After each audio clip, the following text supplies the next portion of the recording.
are here. It's Minnesota and it's been in the 50s and going to be in the 60s, so we love it. Yeah, yeah. It's nice after a long winter to be kind of crawling out of it a little bit. So, yeah. Okay. No thunderstorms tonight. Knock on wood.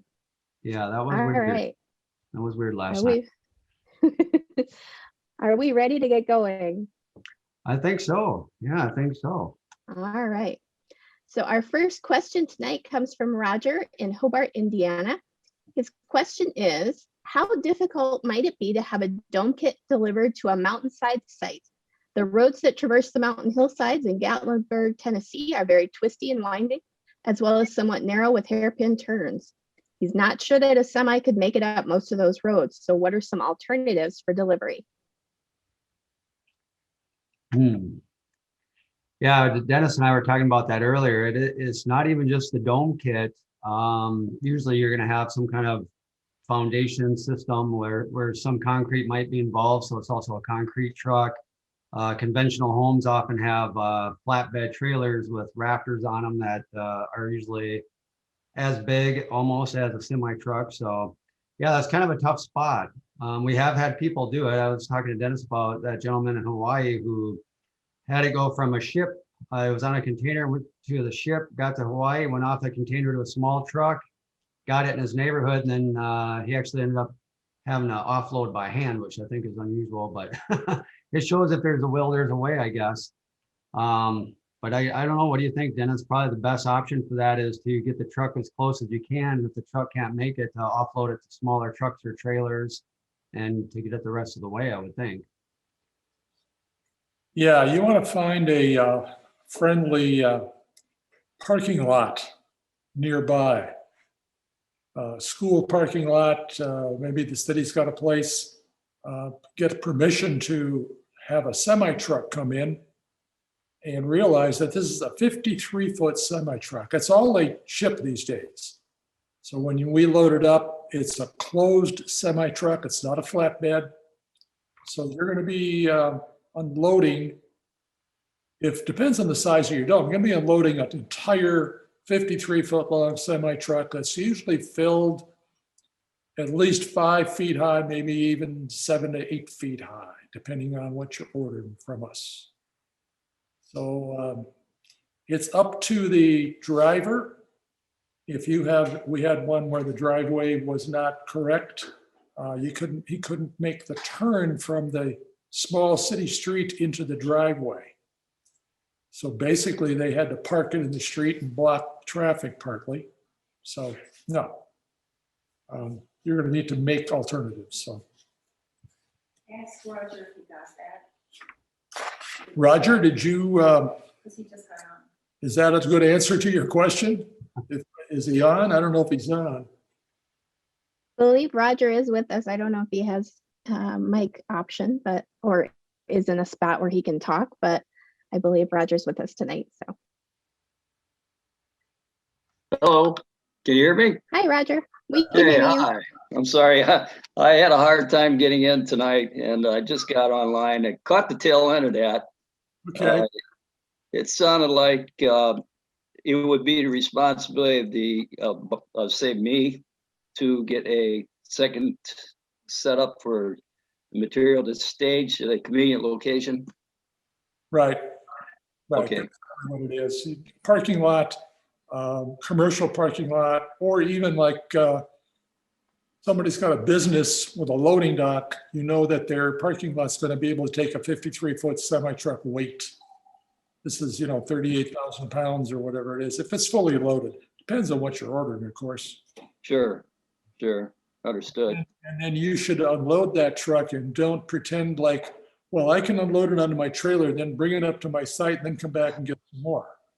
Yeah, driver's going to want to be there for no longer than about 4 hours at most.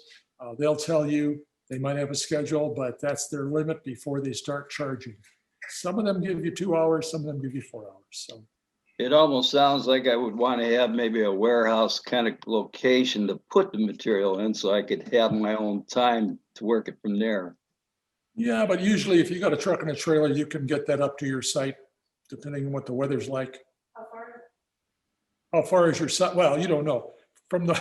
where you may be unloading it, so there's usually a place around, even in rural areas. So, Okay. all All right. right. Well, thank you on that. You bet. Thank you. Thanks, Roger.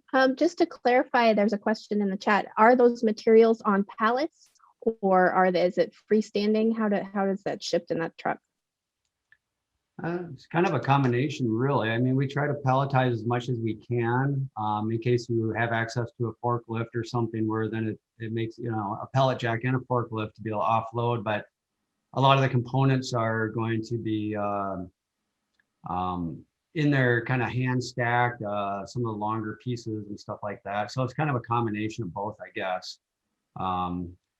Kind of depends, right, Dennis? Sometimes we'll have, some nice ones where we'll have insulation all pelletized. We'll have, sometimes the struts will be on pellets. We'll have a good amount of it on pellets, but there will be some hand loaded stuff for sure. So. Yeah, in order to get everything on there, it's a matter of what size dome you have. If we've done a 46-foot dome, a 49-foot dome with everything, and then we have to arrange it a certain way. We do take photos as we load, and then we send those photos to you. So you see what you're going to have when it gets there. There have been some where we put a little caution sign on the door saying, watch out for falling objects when you open the door. It's been packed to the end. So, but we'll help you with that, but expect that you need several people, not just you and your wife or you and your son. We've had that situation and it's a disaster.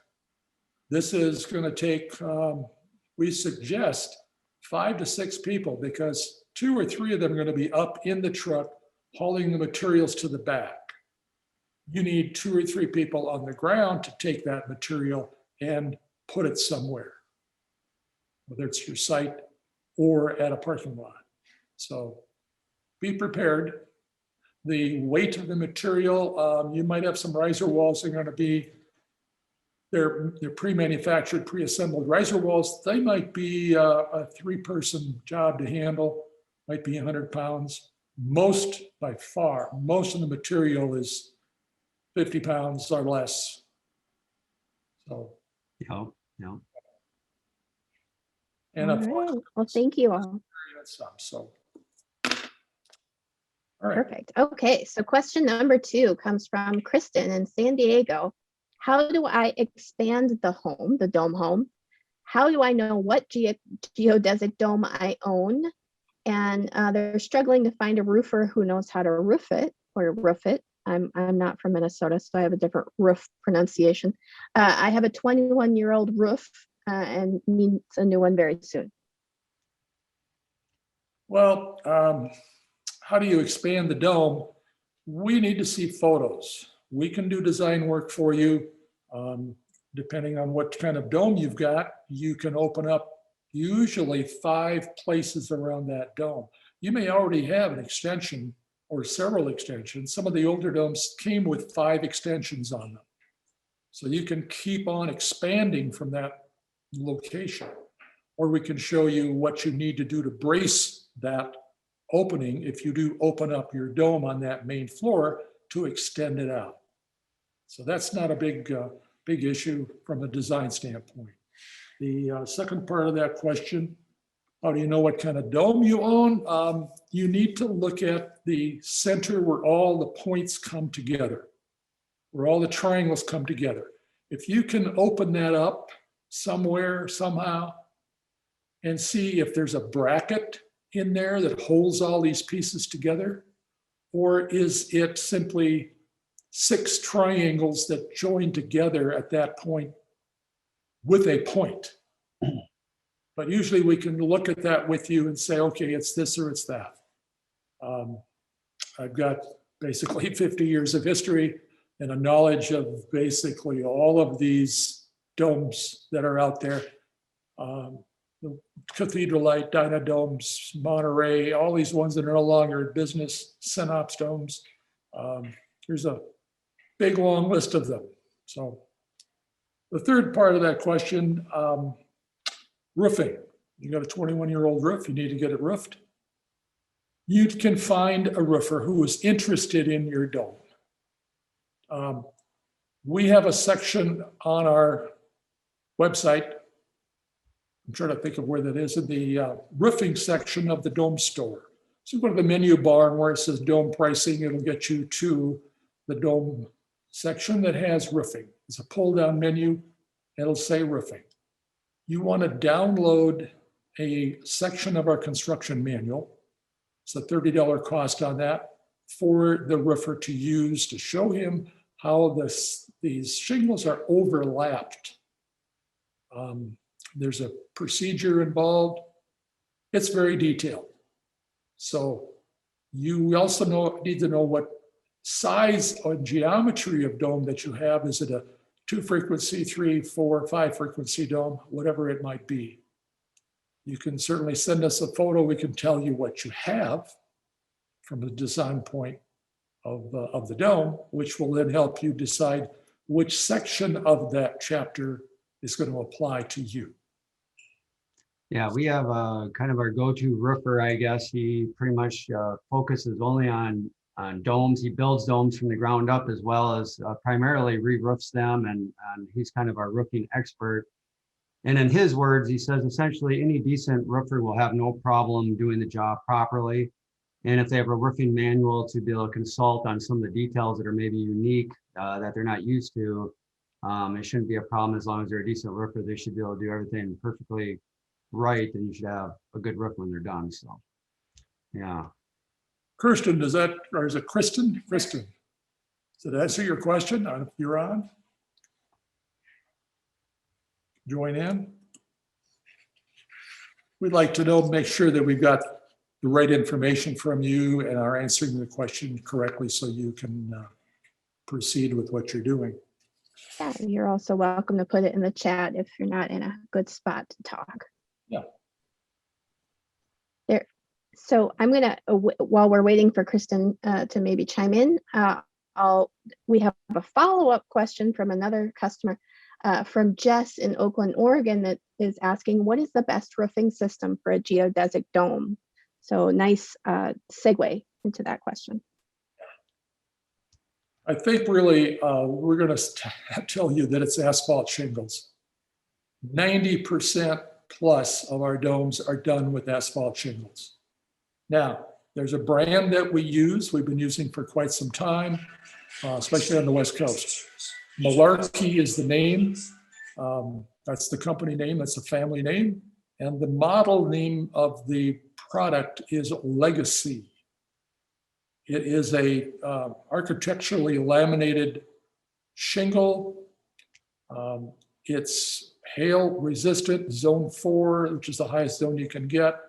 If you nail it the way they say, which is really 6 to 8 nails, and do the overlap like we say, it's rated for 130 miles an hour plus, because it's gone through heavier winds than that. So that's really what our answer would be. There are metal shingles, and there's a question coming up. This is number 2B. There's a 2C, and it says, what about metal shingles? I'm sort of usurping your duties there, Carrie, but Reinke Shakes. That's okay. Shingle, as is shown on the screen here. These are aluminum shakes. They are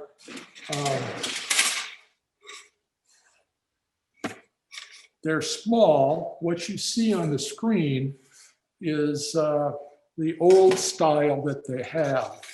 And that's what I've got here in my hand. If you want to put me back on the screen, or if I am. These are very lightweight shingles. So you're dealing with this in colors. This is a special color that's baked on the aluminum. The backside is the plain aluminum. They've got ridges in them. You can see these ridges. They're very lightweight, but they're very strong. We've had them on our shop dome for quite a few years. They've gone through hailstorms, not any problems. This is a long time permanent roof. This is their new shingle, or shake, they call it. So there's a difference in size. So this covers more area with less pieces. and you can gun nail this on. And we happen to have a special jig, or not a jig, but a template that fits over this in the ridges. And it has a hole or 3 or 4 holes in it to show your gun where to nail this. You want to nail on the top of the ridge. You want to nail on the very top of this ridge right here, not in the valley. So this template that we have you use will control your nailing, but you can gun nail them on. They have, with the shingle, they sell a coil nail. So the color is the same color as the shingle. This one's green.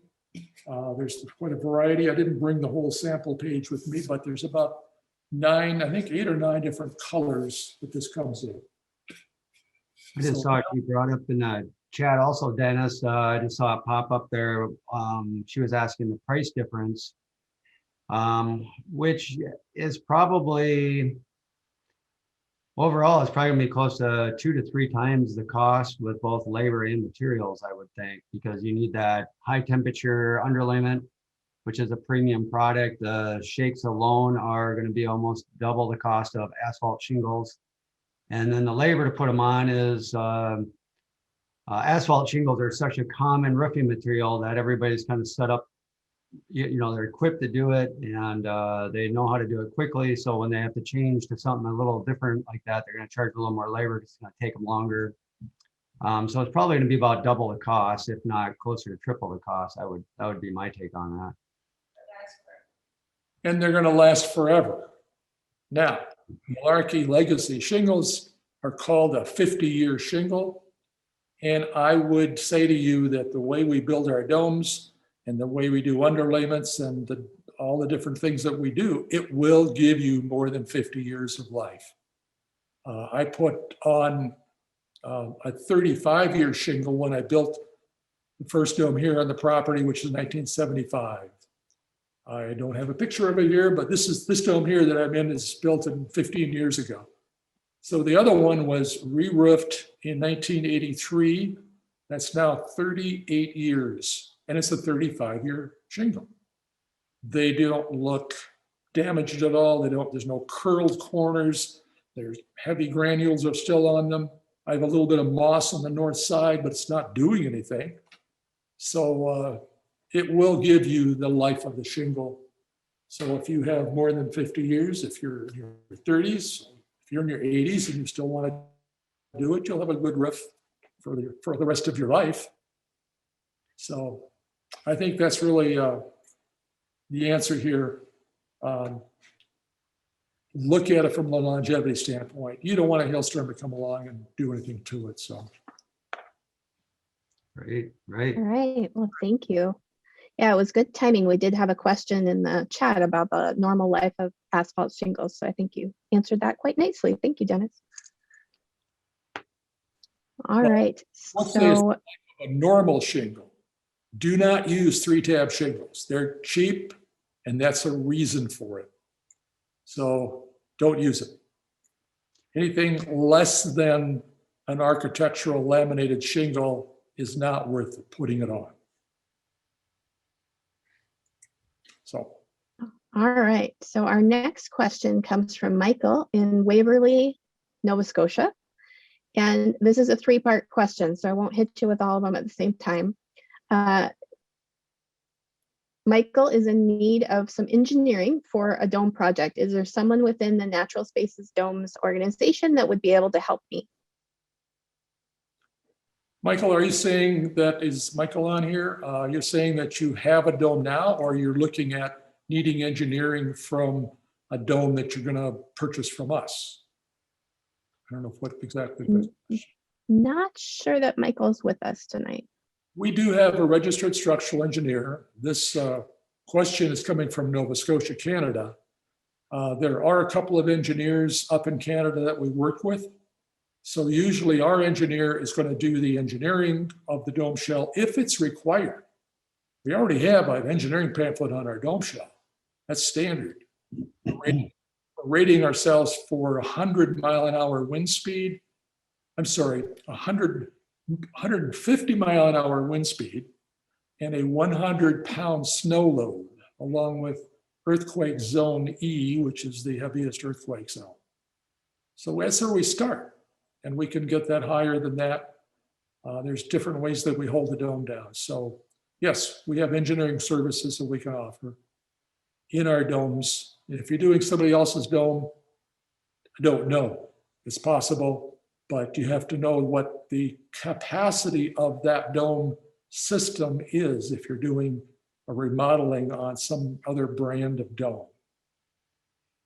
So let's go to part 2. All right, so part 2 goes back to circling back to roofing a little bit. Could you speak a little on the elastomeric coating? Can we assume that it can be painted any color? And how does that compare to asphalt shingles in terms of waterproofing and longevity? And if it does need a small repair, do you just do a second application? And is there any membrane between the plywood and the coating? You want to start out, Derek? Sure, sure. And again, if you're on and you want to jump on, or if anybody wants to jump on in any of these questions, if it's relevant to something you were thinking about as well, feel free. But elastomeric, I think, is it's a design choice, and it's a design choice that works well in certain climate zones and not so well in others. I guess Nova Scotia, my opinion would be that's probably not the best choice there for a material. And it's strange if you're in a desert region, dry areas in Utah, even Colorado, Arizona, some of those areas, it seems to work really well. Why it doesn't work as well in more humid and rainfall areas is partially probably because they're in the application process. It's hard to get all the coats that are required on properly before you have some kind of a moisture incident. But yeah, it does require a lot of coats. And, I would be hesitant to put it on my own dome, I guess, unless I was in a desert area, in which case then so far we've had not really any problems with people. I don't think, Dennis, you recall probably better than I do, but I haven't really heard any problems with anybody who has elastomeric in desert areas. But we've tried it here, even on some projects, and it just doesn't seem to perform as well in Minnesota. So, I think it kind of depends on where you are. Yeah, the dome that we did in Lyons was 1983. And I was back there in the 90s. It just looked great. We haven't had any calls from the new customer at all. So let's go on to part 3 of that question. Part 3 is 3/4 inch plywood is significantly more expensive than 1/2 inch. Is there sufficiently compelling reason to use that 3/4 inch plywood? Yes, there is. You don't want to use OSB board. I'm going to say that right now. We use it around here, but it's used for packing crates. You want plywood. It's going to dry out. It's going to give off the moisture. And you want something that's going to span the distance that you need to have. If you had a dome that had studs every 16 inches on center, and there are some out there that do that, you would still use 5/8 inch plywood as a minimum. 1/2 inch plywood is, it's the cheap stuff. And there is even a cheap version of the 1/2 inch plywood. It's 3-ply. It isn't even 4-ply or 5-ply. 5-ply is a structural 1/2 inch plywood. That might get you if you got studs every 16 inches. But we're using 3/4 inch plywood because we free span the triangle. This is underlayment grade 3/4 inch tongue and groove plywood. So there's a reason for it. It's the structural strength and the longevity of using plywood. So I was going to say it costs a little bit more maybe in plywood, but you save all those studs that you'd have to put in the triangle, which also is better for your insulation. And so you come out ahead on material usage as well as you come out ahead on your insulation quality too. So, yeah. all right, let's go to Next question is from George in Fort Collins, Colorado. And George is looking to hear about any dome examples or designs for an off-the-grid home where the roof was used to divert water into a collection tank. Question I have on that is, are you looking at a collection tank? First of all, are you on, George? Because my question is, for what purpose are you going to use that water coming off your roof? If it's for drinking water, what kind of a roof do you have? Asphalt shingles are made with tar, are made with oil, and you're going to get some of that residue coming off the roof going into a collection gutter that you're going to then capture for something. So if it's their garden, it probably is okay. How much oil comes with that, I couldn't tell you. But from a drinking standpoint, I wouldn't use it. A metal roof, you're still going to get the whatever material is up on that roof, dirt, sand, bird poop, all of this stuff. So you're going to get that coming down off the roof also. So that's where you have to look at, yes, the water collection is great. We have our gutters around this dome. I think we've got a picture of the gutters that we use on our dome here. We custom made them. And we use that for controlling the water around the dome and downspouts that go off into the garden area, the trees that we have around the dome. So that would answer that. All right. Yeah. So the next question comes from Jack in Raymond, Washington. And Jack wants to know if Natural Spaces Domes is adapting the passive house philosophy in building. How well do domes do with the passive house qualifications? Jack, are you online, Jack? I didn't look at the list. I can see the participants here, but I made a chart here to kind of show you the comparison. Passive house is originated in Germany, and it's over here, and it's a I'm here.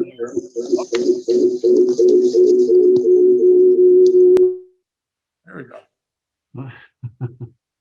So we got a chart up on the screen here, and you can see, I looked it up just to update myself. And what you see here is a chart that shows the passive house recommendations, just talking about insulation levels. Now there's more to it than that, but as one comparison. So what we're doing in our domes, you see Bear Creek Dome, which is the dome that I'm in, built 15 years ago. And the R value in our walls here is 64. Passive House recommends R60 to R90. There's also another certification, two other certification system. It's the LEED system, L-E-E-D, and the HERS score. So both of those are certified by a third party coming into your dome, seeing how it was constructed, dealing with all sorts of things. You can leave that chart back up on the screen there. Not quite done with that. So what we're dealing with is this comparison. We have domes, the middle row is saying to you, we have domes that have an R72. Do you want to go to an R90? We can do an R90. Because our strut system, so put me back on the screen, and here's our strut system right here. So we've got something that is, this one is 18 inches wide.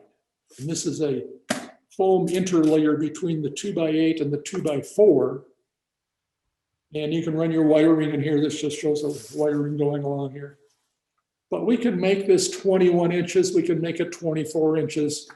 When you get to 24, you're probably in that range of R90, if that's what you want. We hold these pieces together with a piece of plywood.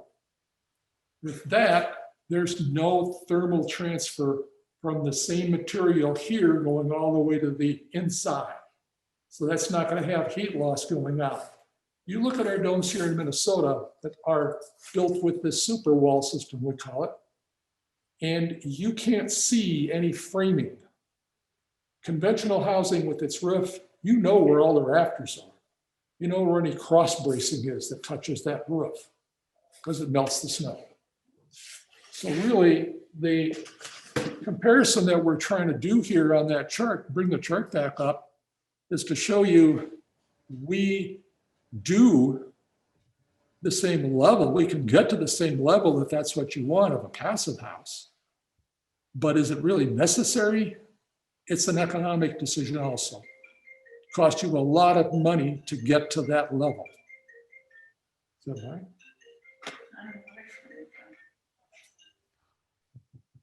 Okay. Okay, that's Yep. what I was wondering. Here.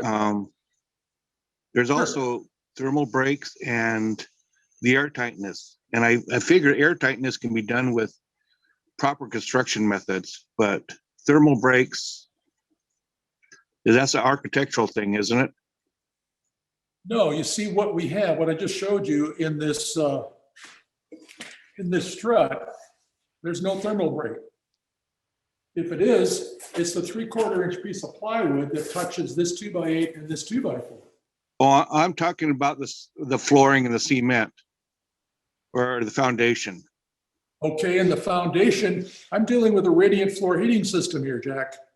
We have a 4-inch slab, and when it gets to the outside foundation wall, it's 8 inches thick. My outside foundation wall is a 2x8 treated wood foundation. So it's got 8-inch studs, 2x8 studs in there. What we did, it's got backfill all the way up to that 8 inches where the top of the wall would be. And we took that and filled the stud spacing with foam insulation. So it's got 7¼ inches of foam insulation. The outside plywood, which is 1/2 inch or 5/8 treated plywood. Outside of that, it's got 4 more inches of foam insulation. So I've got 11 inches of foam insulation. Probably in our value there, it's got to be at least 5. So it's a 55 is what I've got on the outside. Now, below this concrete slab with the radiant floor, in the center of this dome, there's a 16-foot square with 5 different kinds of insulation. Underneath each one of those 5 kinds, I've got 2 temperature probes. When we read that, we've got 1 inch, 2 inch, and 4 inches of foam. We were testing to see what the temperature is going down into the ground for your heat loss. I've also got a probe at 3 feet and a probe at 7 feet. And the 7-foot probe, believe it or not, had between a 1/2 to 1 degree difference between summer to winter. So it's the heat loss going down that you want to eliminate. If I was doing this again, I would be putting in 6 inches to 8 inches of foam insulation. Because when I see the pictures that came back from Denmark and Norway, that's what they did. Before they put the radiant flooring in on top of this foam, they sent pictures and I go, where'd you get that foam? We can't get it over here. We can do layers of it, but we can't get a 6 inch or 8 inch thick 4x8 sheet of foam insulation. They don't make it. We tried. We got a manufacturer of foam here near Minneapolis. So we've done all this that passive houses, yet with LEED, you got to pay for it. We paid for a HERS certification on this dome 15 years ago. And we did 2 blower door tests to get our air tightness down to the level that at that time was required, which is 3 air changes per hour. We have a newer dome in New Hampshire. They did a blower door test and their air tightness is 0.73. Passive House is saying, gee, they'd like to see that 0.6 or less. We could certainly probably work a little more and get that down to that level. But this is so tight. What you're seeing also on that, put the sheet back up again because there's an important thing that I put on the bottom of this. There's a group, Joe Stiebrick, with buildingscience.com. And that's what you want to go to. This is your go-to guru on all things energy. You want to look up, that's free, it's free information, go to their site, and you want a pamphlet that he calls Insight, and it's number 025. And it relates to the comparison of passive house to what he has really set up with the government, a Building America prototype and a specifications for that. And you'll see this comparison. It's very detailed. You got to really be into it, but it's there. And it's really not saying, gee, the passive house thing is no good. It's just saying, to what level do you want to build your own house? So that's where it should be. And what we're saying is, if you build to code these days, you just build the worst house you could build.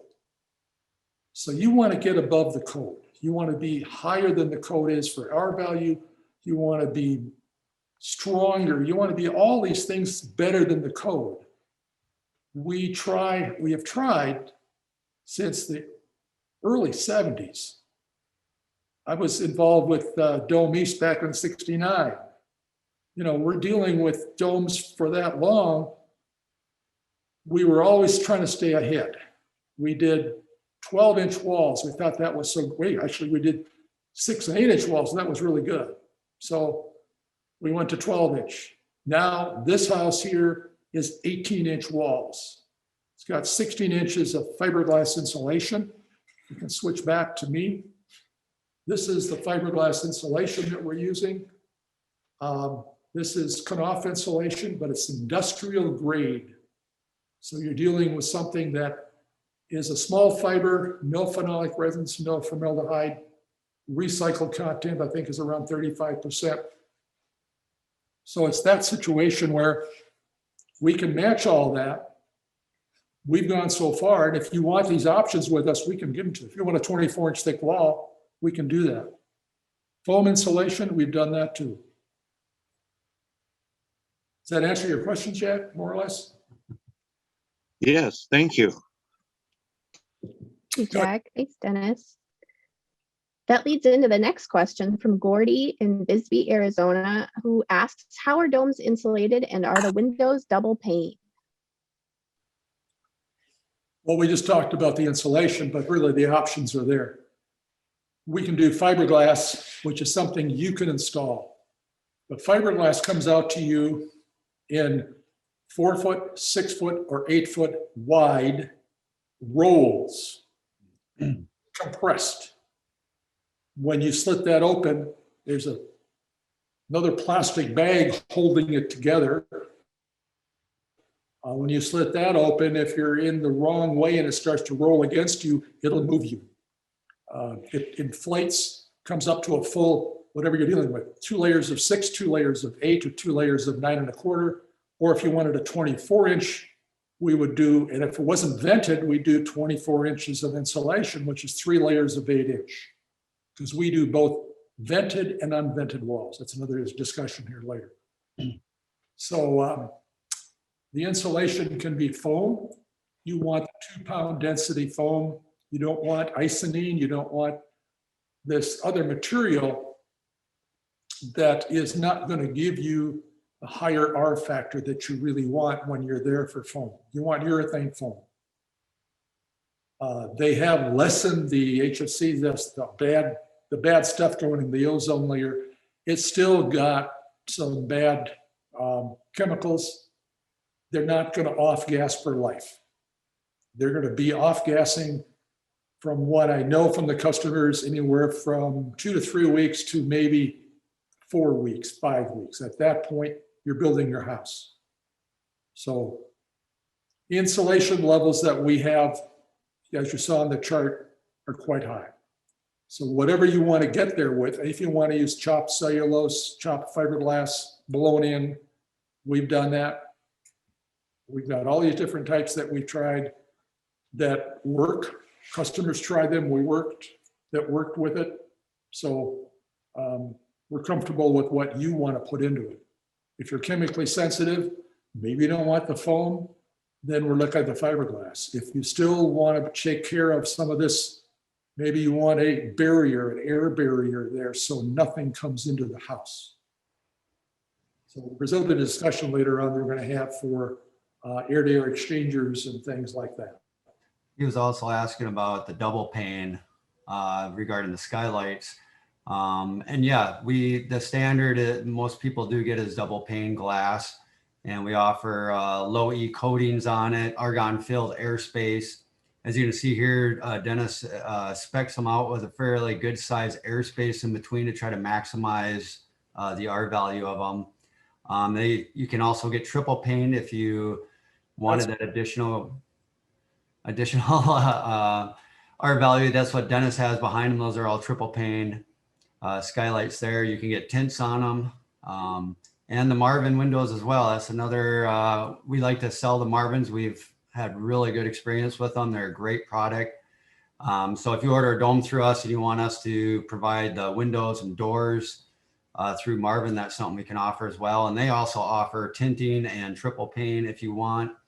So it kind of, all the options are there on the skylights. I mean, Dennis even has some 4-pane skylights in his dome. So I think you might be one of the few people that have them, but I mean, that's something, it really with Dennis, almost everything is customizable to some extent. So if you had a situation where you really needed that and you wanted it, it would be available. So The 4 pictures that I have are from 1983. They're in the bathroom at the other house we call the Forest Hill. So Heist wants to know this, how do you hold in the insulation? how do we hold in the insulation? Well, believe it or not, because the question came through here is, how do you hold the insulation into the triangles of the dome? I'll point back here. First row, second row, and third row on this, as it gets up. Even the third row going up here is friction fit. So we're dealing with it as a one-piece triangle.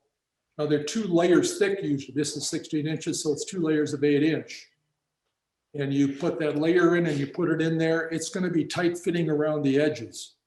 You saw that foam piece that I had between the 2x8 and the 2x4. That's to give you a nice flat surface to work with without being a void in there. So you get higher than that, what you do is you can use 2 things. Fish line, 20-pound test fish line, or take the plastic wrapper that came over your insulation and cut it into 4-inch wide strips, fold it over so it's 2 layers thick, staple it on this side of the triangle and staple it on that side of the triangle to hold that in. It doesn't need much.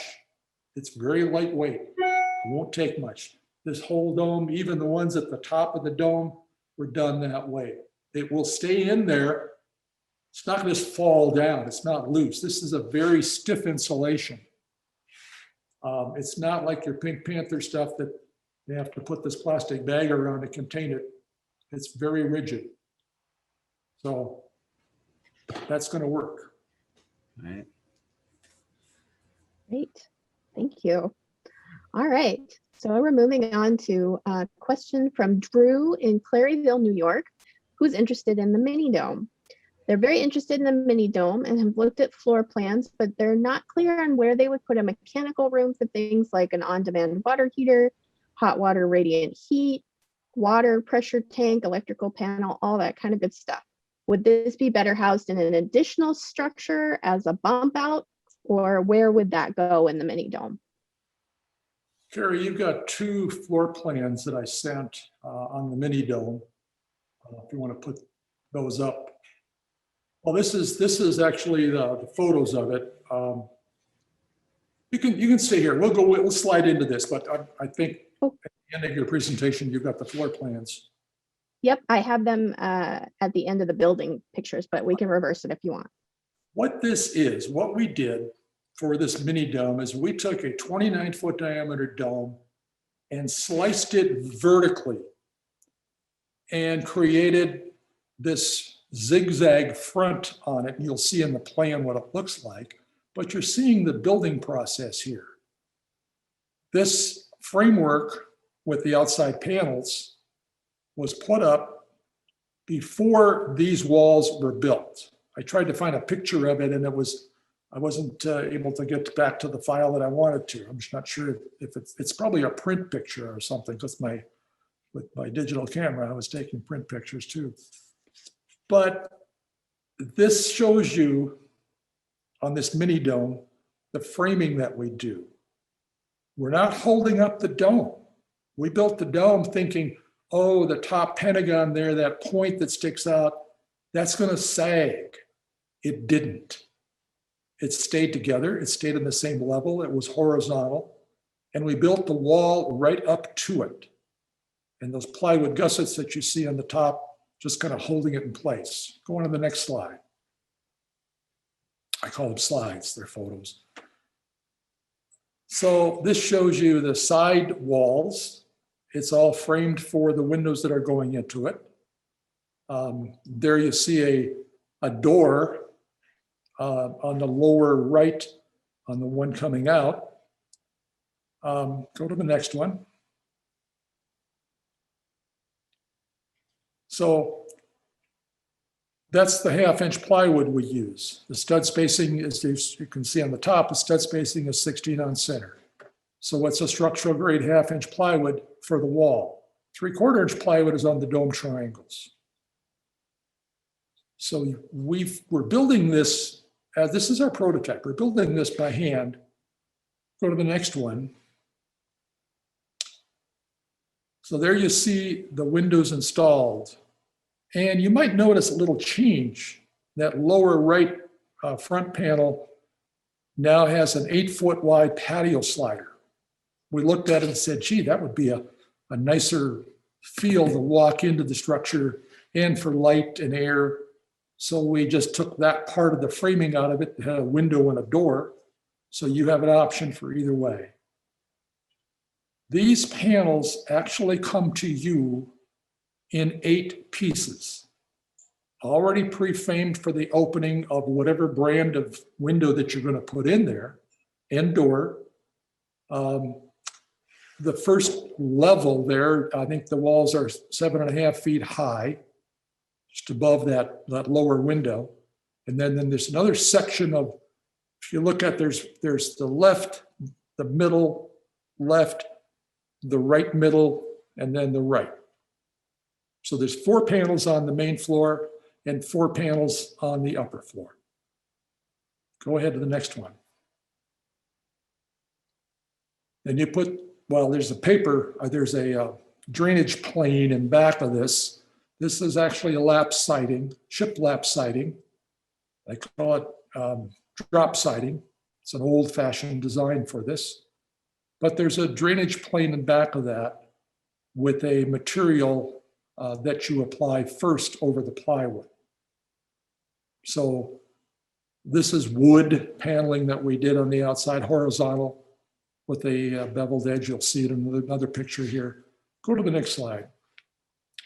So there you see it's being painted at that point, and you can see it's got a ridge along there, but it actually has a little bit of a curve in that ridge. So it's not the same thing as what you see these days for shiplap siding, but it's put there the same way. There's one piece, the bottom piece has a flange that's tucked underneath the upper piece. It's 1 by 6, I think, might be 1 by 8. So go on to the next one. There's the final shot. We added a sunscreen going around here for the main floor. There's an overhang on the upper windows. So this is a package that you can buy from us. The dome shell itself, along with all of these pieces that fit into this front part, which is really conventional construction. But it's all designed to what size of window that you want, what you need. Upstairs, on that floor, there is at the window wall, 7.5 foot ceiling, and it's 8.5 feet in the center of the dome. So that's a big deal with us because we wanted to create something where you didn't crawl up into the bedroom space like you do in the tiny houses. This is a real live upstairs. It's got a queen size bed up there. The window is low to the floor. It's about 1.5 to 2 feet off the floor. Because when you're in bed, you want to look out at the view. So we do that in a lot of our bedrooms. We drop that window wall down to about 18 inches. Cool. There's another shot from around the corner, see?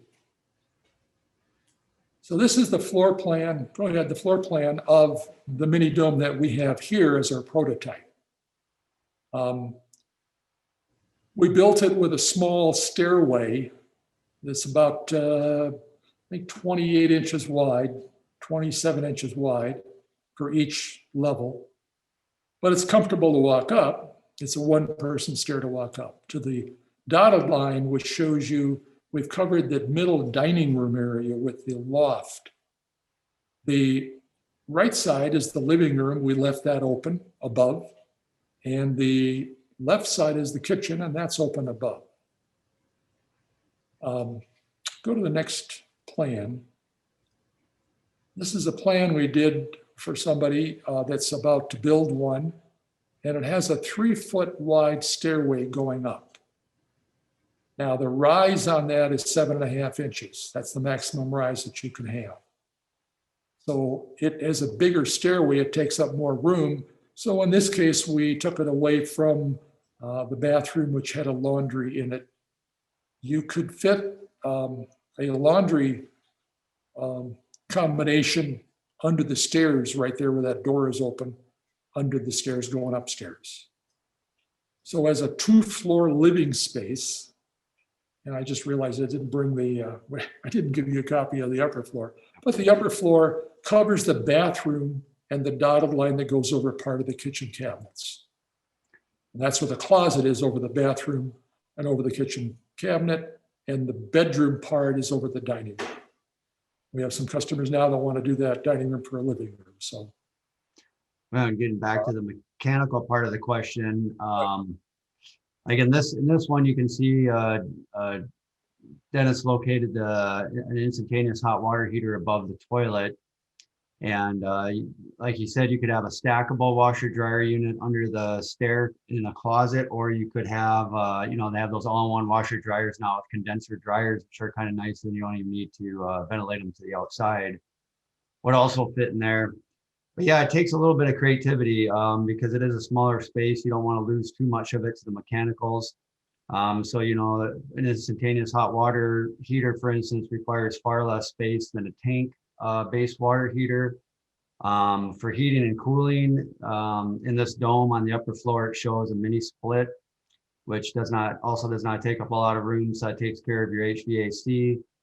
It's all open, so you don't need a ductwork system in there to have the air, the hot and cool air be able to mix properly and keep an even temperature throughout the dome. And so it kind of, there's, it all depends on where you're at. Like in Minnesota, you have to have your water come up within the house because it's too cold outside. This particular dome's going in Arizona, so that's not a part. He doesn't have to worry about trying to put a water meter inside the house or anything. So there's just a lot of variables on where you're going, but it can definitely be done. We do have a couple other plans as well. And I have that one that I actually drew up for a property I have where the mechanical room is its own little room that's about 5.5 feet by 4.5 feet. So it can be done and still give you plenty of usable space. I feel like this is a smaller dome, but it's actually, compared to most tiny homes, it's pretty sizable. So you do have a little bit of wiggle room there to be able to, you just got to get creative with some of it, I would say. We have one of our mini domes here down in Nebraska, and David did a lower level walkout. So that's where his master bedroom is. Depends on the climate zone that you're building in. This is designed for foam insulation. They're 8-inch thick walls, so we didn't take up a lot of space on the inside. So that's the thing that we play around with. And the climate zones, we're approaching our 7 o'clock hour, but there's a section that we have here coming up on climate zones. So I guess I'll kind of introduce that from the standpoint of those of you that have to leave at 7 o'clock. That's what we're going to be talking about. There's a series of questions relating to venting the inside of the dome shell and venting the inside air and talking about climate zones in relation to that situation for the heat loss and for the different mechanical systems that you're going to be dealing with. So there'll be a continuation of discussion on that. And then the final question, if we get to it, were some things about measurements inside of some domes. But we've got basically 3 more questions. We're all relating to dealing with venting. Well, Carrie, if you want to read that next. Yeah, definitely. So this question comes from Ryan in Lathrop, Missouri. And Ryan asks, their geodesic dome home is condensating and is starting, the sheetrock tape is starting to peel off the dome. Is a cupola the only solution, or can he install a motorized exterior attic fan vent on the top of the dome? There's a question here of where that condensation is coming from. Probably it's coming from the inside air, which you're down in Missouri. Yeah. Missouri. Are you Yeah, here? Missouri. If you want to jump in on this one too, you might be able to clarify for us if we're missing the mark a little bit. But the condensation issue is a big one. And you need to have the dome. Now, it's an older dome. And if it's from the 70s or the 80s, even the 90s, it's not going to be done correctly. We were learning about vapor barriers. We learned about them in the 70s. In the 80s, we said, okay, we got to change some details. Actually, late 70s, we changed some details of how we used it. And these days, we're talking dew points. We talk foam and fiberglass hybrid systems, where you spray the foam against the outside panel and use fiberglass on the inside. Put up that climate zone map. So that's where we want to talk about some things here. You have the US map. There's 7 zones. Goes from, well, you don't see number 1. Number 1 is Miami on the very tip of Florida. And then the number 2 zone is along the Gulf Coast. But what you're dealing with, there's just a black line sort of zigzagging down the middle between Montana and North Dakota down to the middle of Texas, cutting it in half. Eastern half is moist. The western half is dry. Now, that line of dry is moving east. And I forgot how many years it took here, not many years. It shifted 100 miles from the line that they have on this map to the east. And it's continuing to do that. So that means that there's 7 zones shown here, and there's a dry zone and a wet zone. There's 14 zones. But then look at the coast on the west. There's marine. There's a 3 and a 4 that are in the marine coastal zones. So there's 2 more different zones out there that you have to deal with. That's almost true on the East Coast. And when we do special things. Then you're going to see this white, it's real hard to see, but from the middle of Texas goes through Arkansas, Louisiana, Mississippi, Georgia. There's a white line. That's actually moved northward. And below that, you don't want to vent and take outside air into your dome shell cavity. So Missouri, that's up in zone 4A, right in the middle where it says 4A. That's what you're reading is Missouri. Slides into the top part of Missouri, which is 5A, but you're in the moist climate zone. You need an air-to-air exchanger. You need a dehumidifier. All of these things are now available.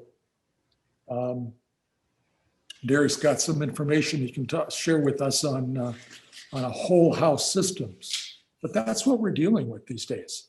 So to come up with an answer with why you're getting condensation in there, I'm going to say your house in the wintertime is too moist. You have to reduce the amount of water in the house being generated from you or somebody, or it's in the house. You know, it's the shower, it's the bathtub. Maybe you don't have a bath fan. Or maybe if you think it's too dry and you want to add more moisture because, gee, you like it at about 50% relative humidity. If you're in a cold climate zone and you try to get 50%, you are going to have problems. That needs to drop with the temperature outside. You can go on to a real good one, easy one is Marvin.com for Marvin Windows, Marvin.com. Then you search for their issue on condensation. Velux now has the same thing. Velux has a brochure. Velux is a rectilinear skylight that vents. We use them. So these things are subject to the moisture in the air in the inside, the moisture in the air in the outside, the temperature inside and outside, and they change. And the family living it inside is also causing some issues. How do you correct it? You can't, a cupola on top is not going to correct the inside of your dome shell. It doesn't do anything for that. It's not touching the air on the inside of your dome shell. It has some windows in it, and that's going to vent the air that you breathe inside the house. Well, I live in zone 6A where it borders 7A right there in Minnesota. Just below the word 7A on that top one right in the middle. That's where we live. 30 below, yeah, that's a piece of cake. We see it all the time. We finally zip up our parkas at 30 below. But it's dry in the wintertime. The inside air ends up being dry. We have an air-to-air exchanger in here. It's on right now. It's bringing fresh air into the inside and exhausting stale air. And they bypass themselves in a chamber separated. But the cold air coming in is warmed up. And it utilizes that warm, call it energy, call it the heat, to warm up the outside cold air. They are, I think ours is rated, I thought ours was rated for about 84% efficiency. So it recaptures 84% of the heat that would have been lost going out, throwing it away.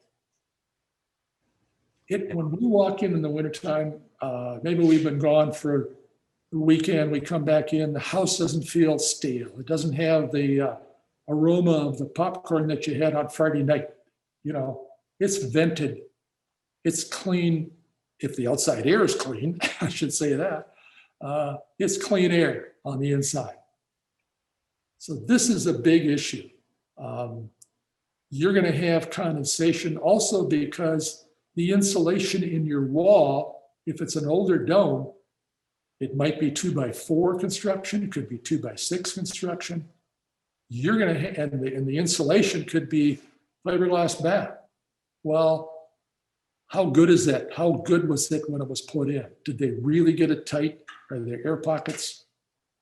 So this is an issue that maybe can't be corrected easily. Anything could be corrected. Just need some money. You might need another roof outside of the existing roof. The new code that's coming up, actually the 2021 code is here. The new code is 2024. But the code in 2021 is actually saying they want to see foam insulation on the outside of a conventional house wall to stop the thermal transfer through the 2x6 studs. And that's usually all you have. The older houses are 2x4 studs.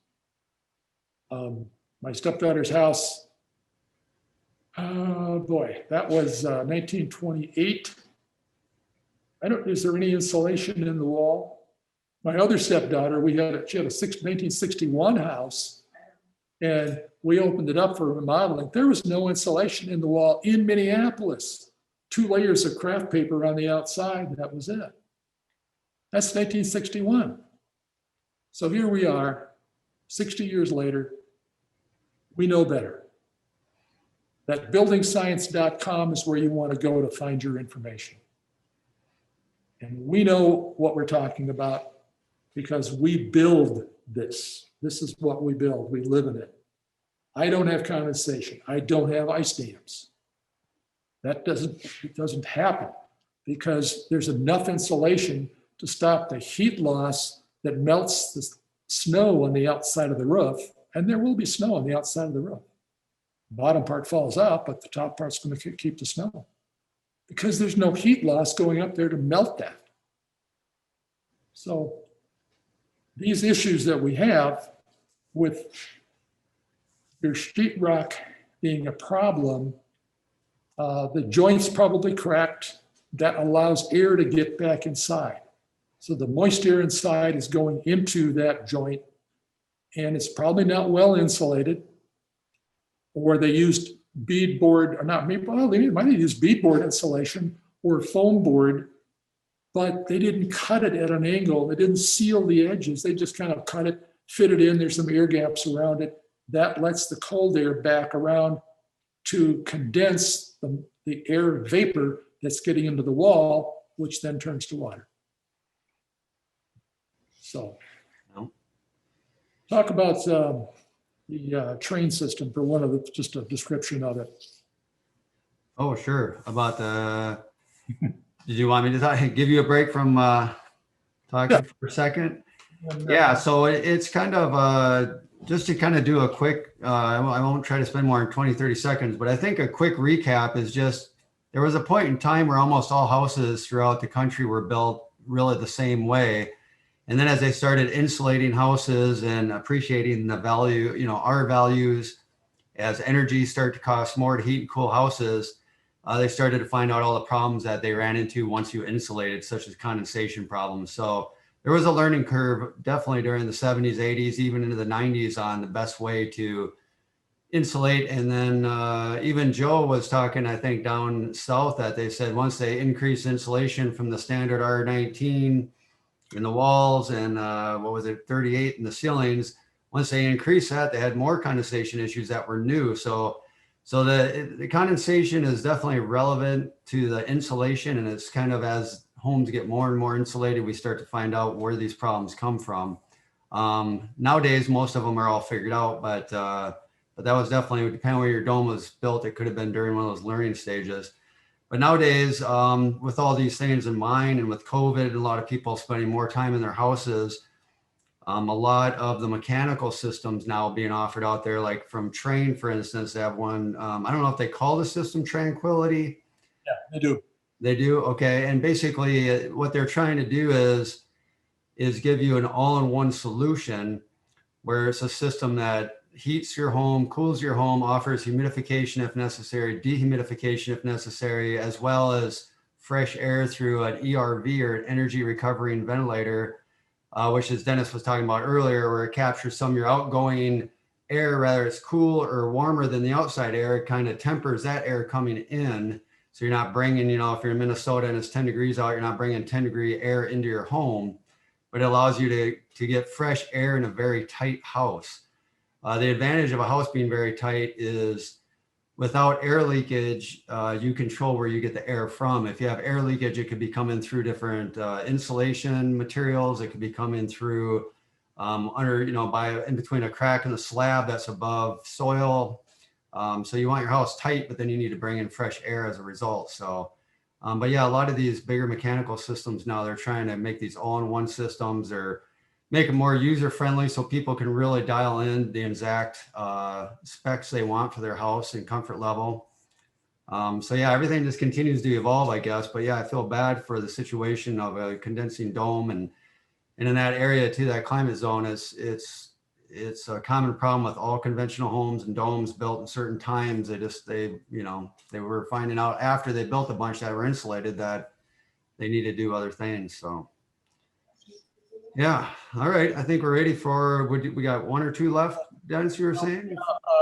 Questions really related to both of that, but Tessa handed me a note saying, no, we don't need a cupola to deal with Right. the inside air. I mean, that's the other part of this question. You need a cupola inside for the inside air? No, you don't need it.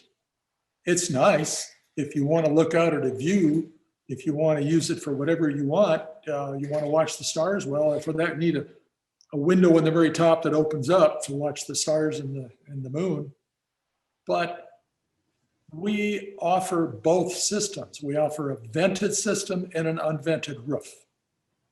So this cupola is going to give you a feature up there. We have one here. Sometime in July, probably late June, early July, I go over and press a button on the wall over here. It opens up either one or two of the windows in the cupola. We don't have a floor in there. It's just a cupola for venting this inside air that we're breathing. And in the summertime, the last several summers, we've left the window open from July 1st until we forget about it. And then we go, wait a minute, there's cold air coming in somewhere. Oh yeah, that's the cupola window that's been open. So Right. It helps cool your house in the spring and the fall. Open it up and open a lower window like we have back here. We have all this band of windows down here. Now we have these windows down here because our view is to the river down below. But they're for ventilation purposes. You need windows here and you need windows up there.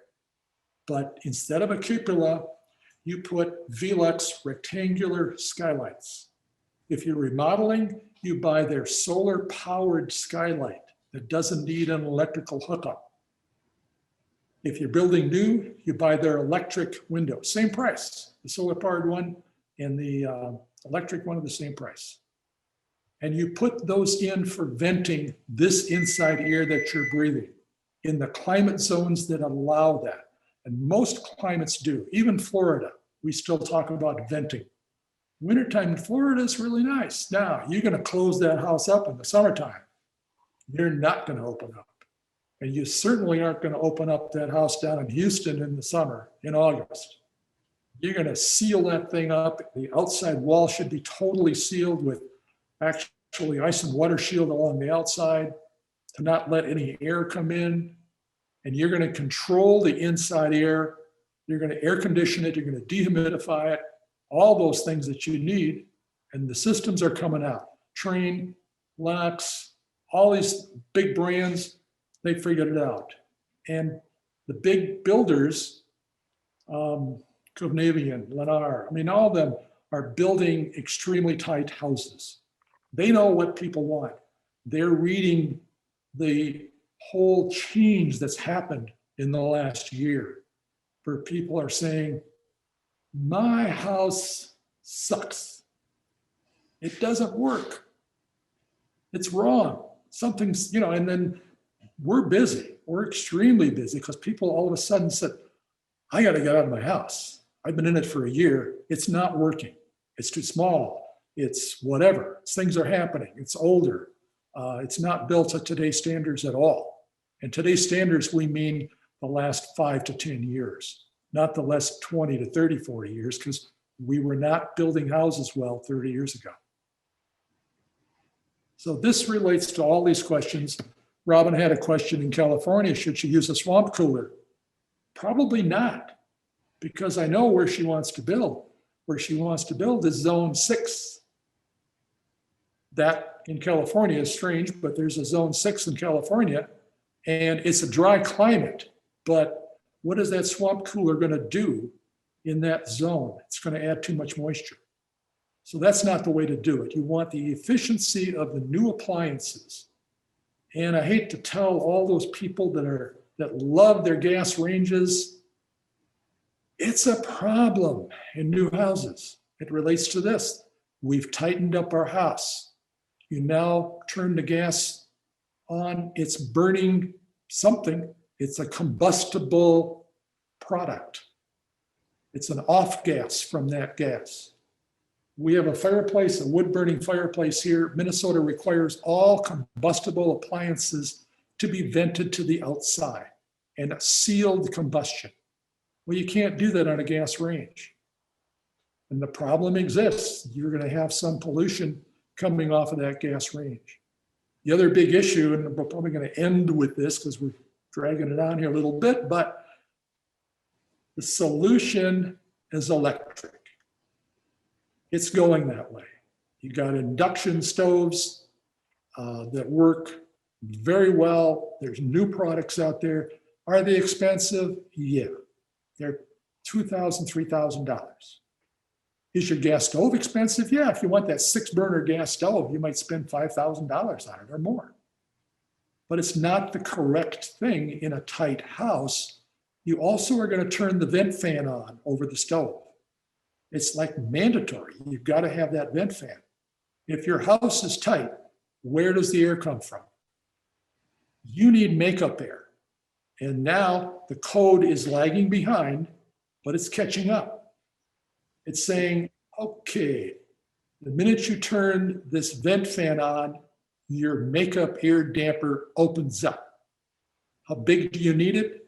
Pretty big for a 400 CFM beautiful fan that you got over the stove that takes all the odor out. You got to get 400 CFM coming in. In an older house, it would just come through the windows, the door surround, through the walls. It would come in. It doesn't do that in a tight house. So these are some of the issues you have to deal with. And I think we're going to leave you with that you have to revamp your whole system. You got to look at, because you've been tied up, you got to look at what's out there that's the correct product to use for the rest of your life. We didn't talk about radon. That's a whole nother issue. There's easy solutions for that, but it's required in the code. So, Yeah.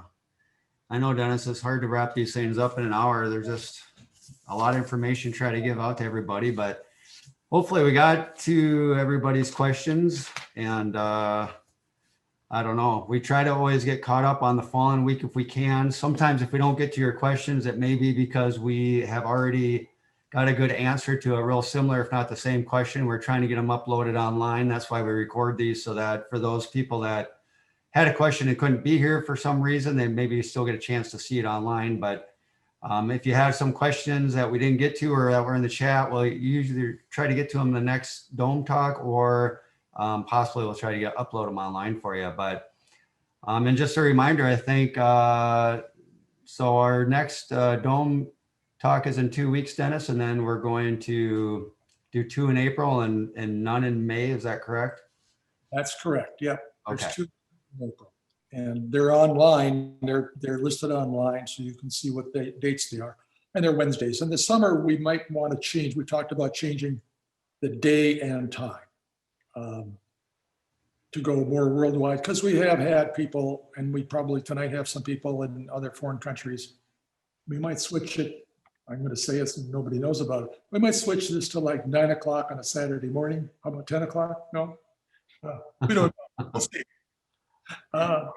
See what happens, but make it a lot earlier in the day on a Saturday or something like that. We might try that for the weekend. I mean, for the summer. Yeah. Sounds good. Sounds good. All Wonderful. right, everybody. Well, thanks for joining us. And for those of you that stuck around to the end, I'll bring up one thing. Go to the frequently asked questions site that we have on our homepage down in the bottom part.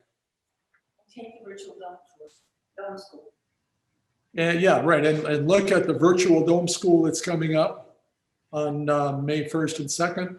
Look at that. And then also the dome tour that's coming up, virtual dome tour coming up on May 22nd or 21st. It's online. It's on our homepage. The dates are on there. We are looking at a real live dome school, assuming things go okay here, in September.